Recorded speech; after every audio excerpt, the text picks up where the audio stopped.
ઉપલેટાના ત્રણસવા ગામ નજીક કારખાનામાં કામ કરતા મધ્યપ્રદેશના શ્રમિકોના 4 બાળકોના મોત નીપજ્યા હોવાનો અહેવાલ છે।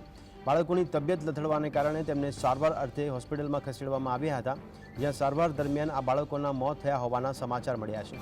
કુલ 7 જેટલા બાળકોને ઝાડા ઉલટીની અસર થઈ હોવાની માહિતી સામે આવી હતી। આ ઘટનાની જાણ થતાં રાજકોટ જિલ્લા કલેક્ટર ઉપલેટા ખાતે દોડી આવ્યા હતા।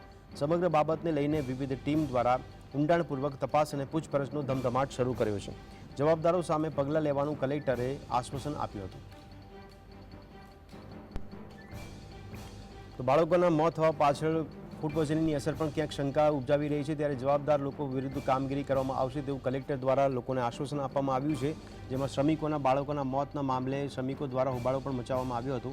તે બાળકોને હોસ્પિટલમાં દાખલ કરવામાં આવ્યા હોય ત્યારે સારવાર દરમિયાન તેમનું મોત નીપજ્યું છે। શ્રમિકોના બાળકોના મોતને લઈને તેમના પરિવારમાં શોકનો માહોલ છવાઈ ગયો છે। આખરે ઘટનાસ્થળ પર કલેક્ટરને રજૂઆત કરતા ઘટનાસ્થળે પહોંચીને ઝીણવટભર તપાસ પણ હાથ ધરવામાં આવી રહી છે અને તમામ બાબતોની સૂક્ષ્મ નિરીક્ષણ કરવામાં આવી રહ્યું છે। ત્યારે જવાબદાર જે કોઈ પણ છે તેમની સામે કલેક્ટરે પગલાં લેવા માટેનું આશ્વાસન આપ્યું હતું, જેને લઈને પરિવાર જે જનો છે તેમાં એક શોકનો જે માહોલ છવાયો છે, ત્યારે બીજી બાજુ હોબાળા જેવી સ્થિતિ પણ ઊભી થવા પામી હતી। આખરે કલેક્ટરે મામલો થાળે પાડ્યો હતો। ઉપલેટામાં 4 બાળકોના મોતના મામલે લોકોમાં રોષ પણ જોવા મળી રહ્યો છે। સારવાર દરમિયાન આ બાળકોના મોત થતાં તંત્ર હરકતમાં આવ્યું હોય તેવી વિગતો પ્રકાશમાં આવી રહી છે। ત્યારે શ્રમિકોના બાળકોને લઈને જે મોતની ઘટના બની છે તેમાં સૌપ્રથમ પ્રાથમિક તપાસમાં ઝાડા ઉલટીની અસર જોવા મળી હતી।